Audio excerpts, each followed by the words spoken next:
What is the strangest mystery that is still unsolved? This is my favorite weird and barely known one. Back in 2013, an unknown group assaulted a power substation in California. By all appearances, it was pretty sophisticated. Scouted firing positions, all casings wiped of prints. They targeted transformers, so they'd take time to overheat before triggering any alarms. Also knew exactly when the police would arrive. No suspect or motive to this day. They also cut some fiber optic cables in a vault nearby. Conspiracy types think it was a dry run by Russia or possibly China to see how effective an attack like that might be. Yeah, a few years back, when I worked for a newspaper, I was embedded during a mock terrorist bombing at a large oil refinery. The security personnel were told there was an op underway, but they had no idea exactly when or where, or how, etc. They were told it would happen between two dates, that's it. In that case, the terrorists blew up a rail car filled with chlorine gas. They put an inert heat on the rail car which would have exploded, if it were real. I had a cop who got very aggressive with me until he saw my badge that denoted me as an observer, not a participant. Who was Perseus? From 1943 to 1946, the Soviet Union had a high-level spy in the Manhattan Project. Codenamed Perseus, this spy was a scientist at the White Sands missile testing site in New Mexico, and the main research facilities in Los Alamos. Perseus saw pretty much the entire project start to finish, giving the Russians everything they needed to get to work on their own bomb. The fact that they were able to do so within 4 years of the end of World War II, when their nations was still devastated, is proof positive that Perseus helped a great deal. And to top it all off, Perseus was never caught or positively identified. I would have bet money it was the laundry machine. Hear me out. When I was a kid, I was in my basement one day playing with toys, or on the Wii or something. My slightly younger sister's best friend was also there. We started talking, then I suddenly got the feeling that I was being watched, and that whatever was watching was really bad. It was like the most intense feeling of paranoia ever. I'd never felt that way before, and to add to the strangeness, it was bright out. Our basement was most comforting part of the house, and there were even windows, so I could see the sun from where I was standing, so it wasn't just out of fear of the dark or unknown. The only sounds I could hear other than us were those of the washer and dryer in our basement, but they'd stopped making noise just a little bit ago. But this super intense paranoia came on, and even at around 8 or 9 years old I knew it was unfounded and not normal. That was probably just imagining it. So, to confirm that it was just my imagination, I turned to my sister's best friend who was standing next to me looking around the room, and I asked, "Do you get the feeling that something really bad is about to happen?" And she surprisingly said, "Actually, yes." "Do you think we should run?" "Yeah." And we both sprinted upstairs, and then the feeling was gone. Neither of us could explain what happened, but we both knew there was something weird in that moment. Out of morbid curiosity, we both went back down a few minutes later, and everything was fine. It took until about 2 years ago, on Reddit, ironically, for me to understand what happened. Apparently, some washing machines, especially older ones, can occasionally make very loud sounds at frequencies just at the edge human range of hearing. Your brain interprets that weirdly as something is happening a lot, but I don't know what it is, and it causes extreme paranoia when you hear it. So overall, a very innocent answer to what was probably the creepiest feeling ever. The whereabouts of the last Gestapo chief Heinrich Buehler.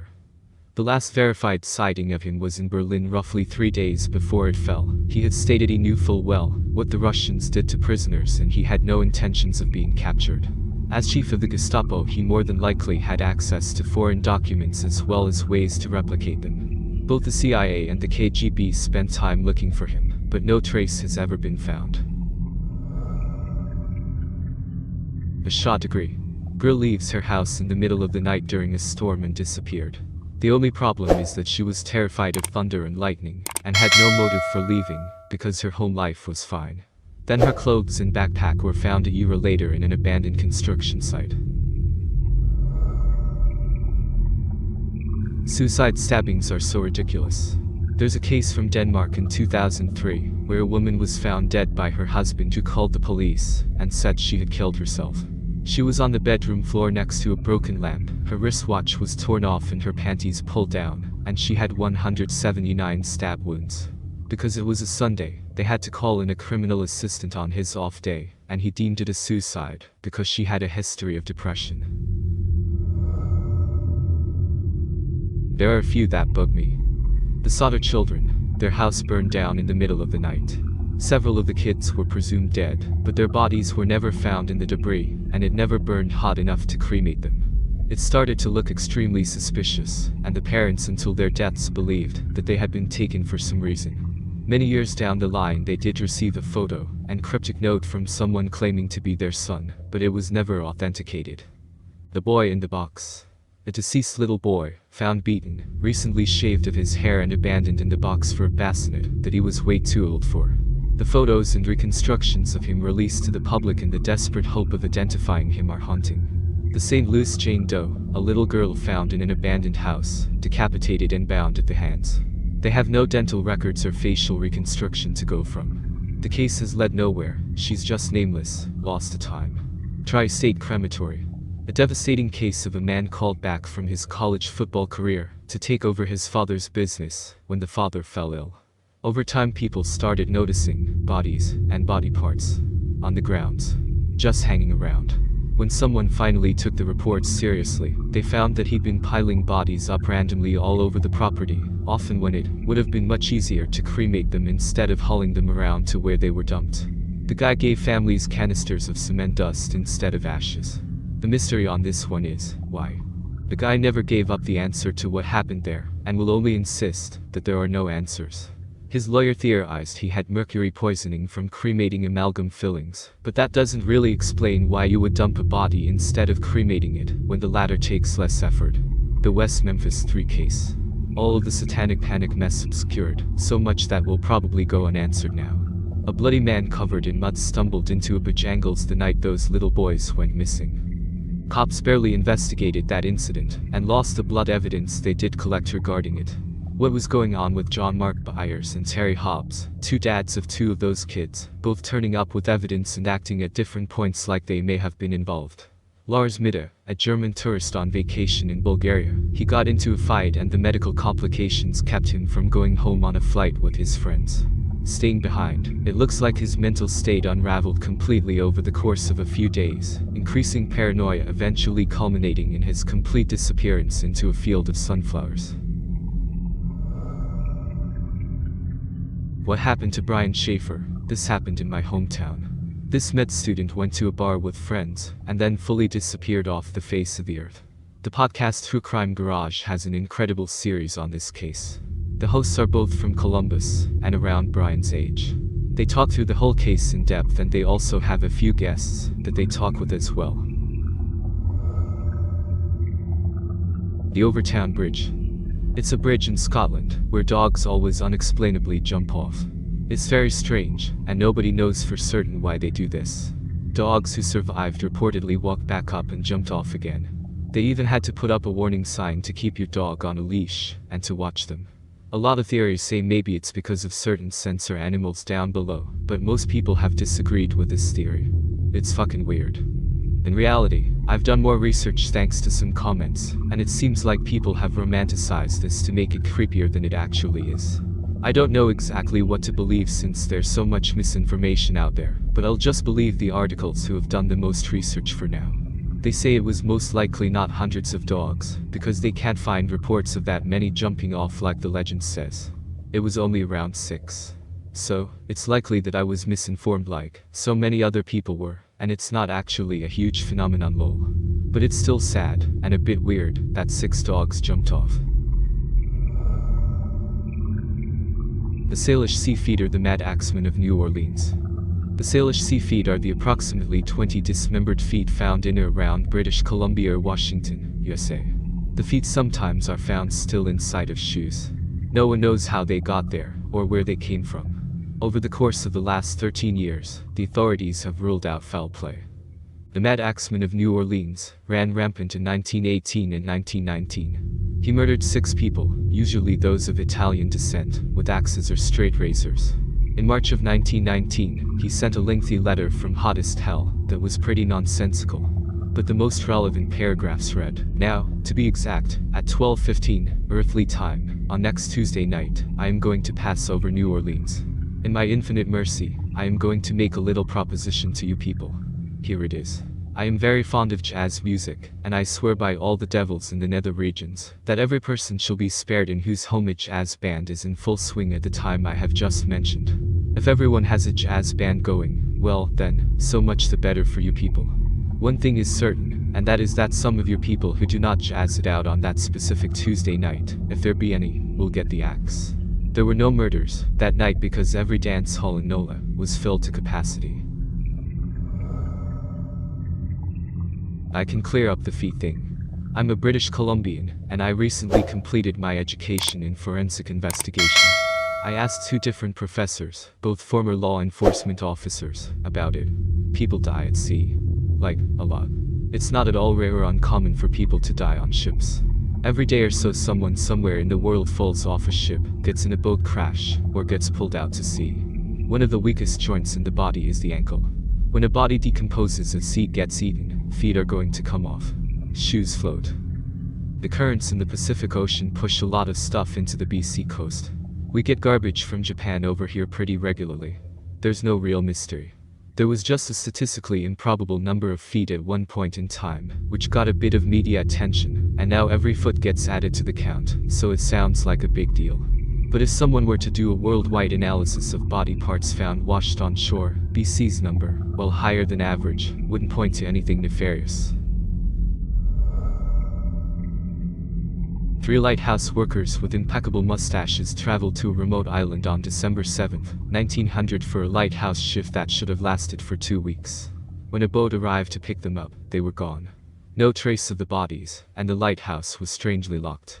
Not only was the setting normal, meal ready to be served, but there was no fire in the fireplace, and the clock stopped. One of the men kept a log in a diary, and he said that the seas were rough one day, but when monitored, it was actually calm. No one knows what happened to them. The Inter-Pacific murders, super creepy, in the fact that there was evidence the murderers were in the house watching the family for a while, before killing them, just totally freaks me out. This is one that hit me real close. My brother was one of the exchange students in the Spanish side. He had been, hours and days before, been playing with his school's exchange students, and the other school's boys and their German counterparts. And in a blink of an eye, these Germans boys and girl lost their longtime friends. Had 2 girls at home that couldn't stop crying, and wouldn't do anything. Moreover, they had to take the same route flight a day later, which, even worse, it could have been the same wasn't for the principal of our Spanish school that changed it. And even worse than that, this German boy said goodbye to their Spanish friends at their school, and went to the airport with a bus. When they arrived, one of the boys didn't have his ID with him, so he couldn't fly. Now obviously, since the responsibility was in the teacher's hand, they weren't to leave him alone behind, so they called the parents who had this boy at home, and the father run to the airport to give the ID, so they could catch the fly, and not have to wait. What follows next, everyone knows. They could have saved, and unfortunately fate would have it otherwise. What followed was cameras and officials, and everything coming and going to both schools. The identity of, and what happened to D.B. Cooper. A man on a plane, called himself D.B. Cooper and claimed to have a bomb in his suitcase. He took the flight crew hostage, and when he got the money, he asked for he had the flight crew start flying again. Eventually he jumped out of the plane with a couple of parachutes and the money. No one knows where he went, or if he even survived. They're pretty certain the senior co-pilot did it on purpose. The Atlantic ran a piece about how the plane had to disable the autopilot to make a sharp turn. So, it was most certainly on purpose. A hijacking has been ruled out, because the doors were bolted. The pilot and co-pilot would have had a lot of time to call for help, but they didn't. The Kanukala Pass in Latik. This region lies in the disputed border of India and China, and is truly the most inaccessible places in the world. In 1962, the armies of both the countries were engaged in a severe conflict. After this, both China and India entered into an agreement according to which none will be allowed to patrol the region, but can keep an eye on it from a distance. After this, a popular belief floated that the Kanukala Pass in Latik is a hideous base of UFOs. The area has forever remained a no man's land due to its territorial limits, and is the reason why the UFOs have chosen it as their operational base. Reportedly, many have seen these UFOs, and both the Indian and Chinese governments are aware of these developments.